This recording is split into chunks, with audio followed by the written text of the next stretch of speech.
अंगारा और खूनी भेड़िया। कथा परशुराम शर्मा, चित्र प्रदीप साठे, संपादन प्रमिला जैन। कौशाम्बी नगर के पास विकराल जंगल में एक खूनी भेड़िया का आतंक फैला हुआ था। स्कूल की बस इसी जंगल से गुजर रही थी। बस की खिड़कियां बंद कर दो, हम विकराल जंगल से गुजर रहे हैं।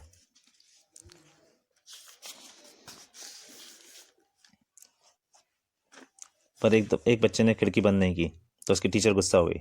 सोनू, क्या तुमने सुना नहीं? हमने कहा खिड़की बंद कर दो। सारी खिड़कियां बंद तो हो जाएंगी तो ताजी हवा कहां से आएगी मैडम? मैडम, आप ही तो कहती हैं जंगलों और पहाड़ों की हवा ताजी होती है। इस जंगल के पास होते ही खूनी हवा बहने लगती है। इस जंगल के बाहर खूब हवा ले लेना। थोड़ी देर बाद सोनू जंप चिल्लाया, भेड़िया आया, भेड़िया आया। मैडम जल्दी से उठ के आई। सोनू, कहाँ है भेड़िया? मुझे तो भेड़िया आया वाली कहानी याद आ गई थी। सारे हंसने लग गए। हा हा हा हा हा हा ही। मैडम गुस्सा हो गई। चुप! मैडम, हमने भेड़िया नहीं देखा, आज हमें भेड़िया दिखा दो ना। उसी समय सर, बस के एक टायर की हवा निकल गई। बस रुक गई। क्या हुआ ड्राइवर? पंचर? अरे अब मेरा मुंह क्या देख रहे हो, जल्दी से स्टेपनी बदलो। अभी बदलता हूं मैम साहब। सोनू को फिर से हरकत सूझ रही थी। ऐसे में भेड़िया आ जाए तो मजा आ जाएगा। खामोश! खबरदार जो भेड़िया का नाम भी लिया।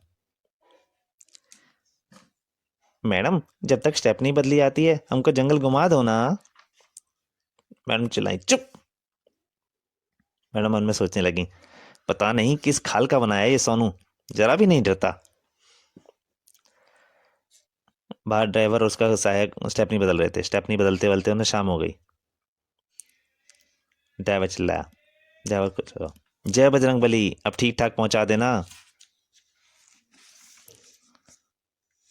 उसने बस स्टार्ट की, पर कुछ ही देर चलने के बाद सुर। क्या हुआ, बस क्यों रुक गई? ड्राइवर बोला, पंचर।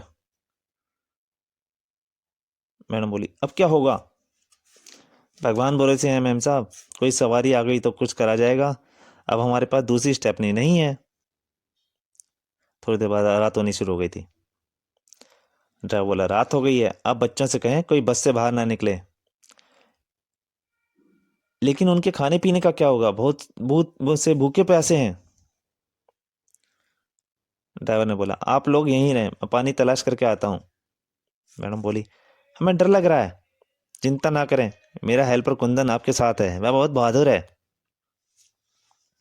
उधर कुंदन सोच रहा था, मेरे खानदान में आज तक मच्छरों के अलावा कोई पैदा ही नहीं हुआ, और यह शेरू मुझे बहादुर कह रहा है।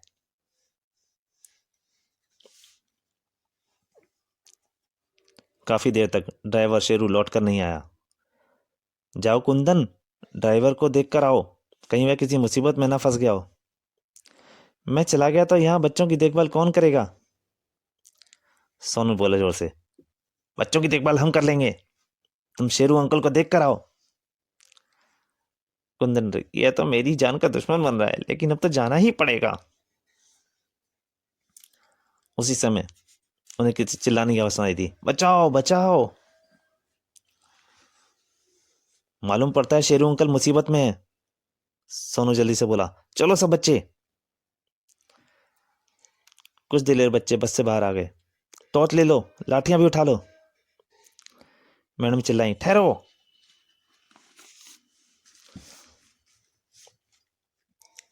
अगर चलना ही है तो सब साथ चलेंगे।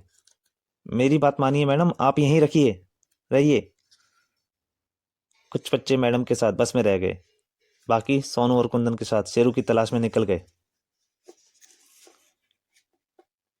लेकिन जंगल में गए बच्चे वापस नहीं लौटे। मैडम बस में सोच रही थी, अब क्या होगा। मैडम, मुझे बहुत भूख लगी है, मुझे पानी चाहिए, बहुत प्यास लगी है। बच्चे भूख और प्यास से बेचैन थे। तभी बस के बाहर आवाज हुई, ठक ठक। मैडम डर गई। कौन है? तो दोस्तों, अंगारा और खूनी बेड़िया का पहला भाग यहीं तक। इसके आगे के भाग के लिए थोड़ा सा इंतजार कीजिए। तब तक के लिए नमस्कार।